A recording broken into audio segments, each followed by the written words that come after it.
Praise the Lord. மீட்பு ரட்சணமாக இயேசு கிறிஸ்துவின் இனிய நாமத்தில் என்ற அன்பின் வாழ்த்துகள். எல்லாரும் எப்படி இருக்கிறீங்க? கர்த்தருடைய பரிசுத்தம் மகிமைப்படுவதாக. சங்கீத புஸ்தகம் 37 சங்கீதம் 4வது வசனம். கர்த்தரிடத்தில் மனமகிழ்ச்சியாயிரு, அவர் உன் இருதயத்தின் விருந்துகளை உனக்கு அருள் செய்வார். எல்லாருக்குமே ஒரு ஆசை இருக்கிறது. இருதயத்தில் ஜெபிக்கிறவர்கள் எத்தனையோ பேர் இருக்கிறார்கள். உள்ளத்தின் ஆழத்திலிருந்து ஜெபம் பண்ணி எப்படியாவது அற்புதத்தையும் வசதி பெற்றுக்கொள்ள வேண்டும் என்று நினைக்கிறவர்கள் எத்தனையோ பேர் இருக்கிறார்கள். ஆனால் ஒரு சில விஷயங்களை நாம் இடறுகிறது, நிறையா விஷயம் நமக்கே தெரிகிறது. ஒரே ஒரு விஷயத்தை நம்ம இன்றைக்கி பார்க்க போகிறோம். கர்த்தரிடத்தில் மனமகிழ்ச்சியாயிரு. இந்த ஒரு விஷயத்தில் நாம் ரொம்ப தடுமாறி கொண்டு இருக்கிறோம். சில நேரத்தில் மனுஷனை பிரியப்படுத்திடுறோம், மனுஷிகளை பிரியப்படுத்திடுறோம், சொந்தங்களை பிரியப்படுத்துகிறோம், நண்பர்களை பிரியப்படுத்துகிறோம், உறவுகளை பிரியப்படுத்துகிறோம், மொபைலை பிரியப்படுத்துகிறோம், இந்த உலகத்தில் இருக்கிறது எல்லாத்தையும் பிரியப்படுத்துகிறோம். ஆனால் இந்த உலகத்தை படைத்த தெய்வத்தை பிரியப்படுத்துறது தான் முடியாத விஷயமா இருக்கிறது. மனமகிழ்ச்சி என்பது இந்த உலகத்தில் எல்லா விஷயங்களையும் ஈடுபடுத்தப்பட்டு கொண்டு கடைசியில் கர்த்தரை மறக்கிற ஒரு விஷயங்களாய் ஓடிவிடுகிறது. ஆண்டவருடைய ஆசீர்வாதம் நம்முடைய வாழ்க்கையில் கடந்து வரணும் அப்படின்னு சொன்னால் அதுக்கு நம்ம என்ன செய்யணும் தெரியுங்களா? ஆண்டவரை முதலாவது எடுத்து வைக்கணும். கர்த்தரிடத்தில் மனமகிழ்ச்சியாயிரு, அவர் உன் இருதயத்தின் மேலே உனக்கு அருள் செய்வார். ஒரு இடத்துக்கு ஊழியத்திற்கு நான் சென்றிருந்தேன். ஒரு நாளும் ஜெபத்துக்கு போனதில்லை. ஒரு நாளும் அவனுடைய நாமத்தை சொல்லி மற்றவர்களுக்கு பேசினது கிடையாது. ஒரு ஊர் தலைவர், வயசானவர். நான் போகும்போது அவர் அந்த ஊருக்கு தலைவராக தான் இருந்தார். ஆனால் அவர் வீடு அது தலைவர் என்பது எனக்கு தெரியாது. ஒரு சாதாரண ஒரு வீட்டில் தான் அவங்க இருந்துட்டு இருந்தாங்க. சாப்பிடுங்க அப்படின்னாங்க. அவங்க வரவங்க போகிறவங்க எல்லாத்தையும் நல்லா கவனிக்கிறவங்க போல இருக்குது. யாரும் தெரியாது. முதல் சாப்பிட்டு அதுக்கப்புறம் எதனாலும் பேசலாம், உட்காருங்க அப்படின்னாங்க. அதுக்கப்புறம் நான் ஏசப்பா பற்றி நான் பேசுவதற்காக இங்கே வந்துட்டுருக்கிறேன், இங்கே ஜெபிக்க கூப்பிட்டுருக்காங்கிறதுக்காக வந்துட்டுருக்கிறேன்னே. கொஞ்சம் சொல்லுங்கள் அப்படின்னாங்க. ஆண்டவருடைய அன்பை கொடுத்து பேசினேன்.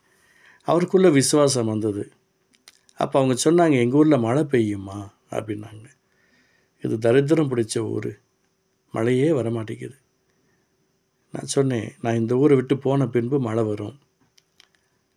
சரி, ஓகே அப்படின்ட்டார். எல்லாம் ஜெபம் பண்ணி முடிச்சுட்டு அந்த எங்கே ஜெபிக்க கூப்பிட்டாங்களோ அங்கெல்லாம் முடிச்சுட்டு அவரு கூடவே வந்தார். அதுக்கப்புறம் தான் அவருக்கு பின்னாடி ஒரு பெரிய கூட்டமே இருக்கிறது தெரியுது. ஒவ்வொருத்தராக அவரை பார்த்து ஐயா ஐயான்னு என்று சொல்லிக்கிட்டு இருந்தாங்க. அவர் தான் ஊர் தலைவர் அப்படின்னு அதுக்கப்புறம் தெரியுது. ரொம்ப ஹம்பிளாக இருந்தார். நான் அந்த ஊரை விட்டு வந்த பின்பு மாலையே ஒரு அருமையான ஒரு மழை பெய்தது. பயங்கரமான மழை. எல்லாம் முடிஞ்சிருச்சு. அடுத்த நாள் அவர் வண்டி எடுத்துகிட்டு வந்துட்டார். என்னை கூப்பிட்டவங்கள வீட்டுக்கு போய் அவரை நான் பார்க்கணும் அப்படின்னு எனக்கு இன்ஃபார்ம் பண்ணாங்க. மறுபடியும் நான் வந்து ஊருக்கு போனேன். அவ்வளோ மழை பெஞ்சிருக்குங்க. ஏசு ஆண்டவர் மட்டும்தான் உண்மையான தெய்வம்.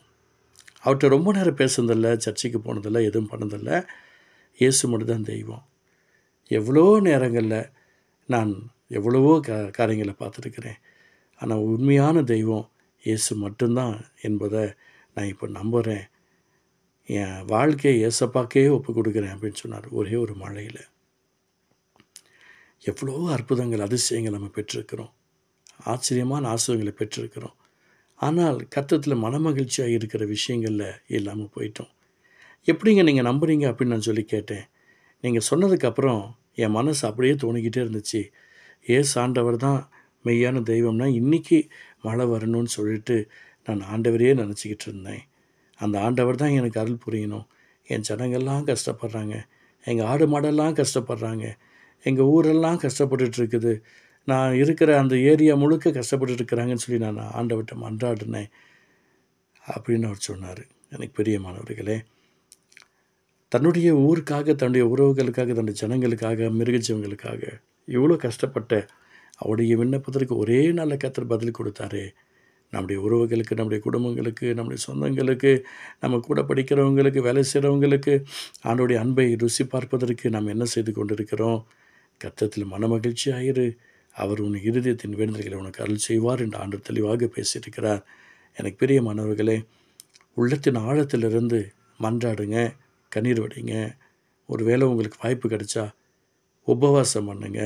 அவனுடைய அன்பு பிரசனம் உங்கள் வாழ்க்கையில் தொட்டு பலப்படுத்தணும்னு நான் நம்புகிறேன், நான் விசுவாசிக்கிறேன். இயேசுவின் நாமத்தில் நான் சொல்கிறேன், நம்முடைய ஜெபம் ஆசீர்வதிக்கப்படுங்க.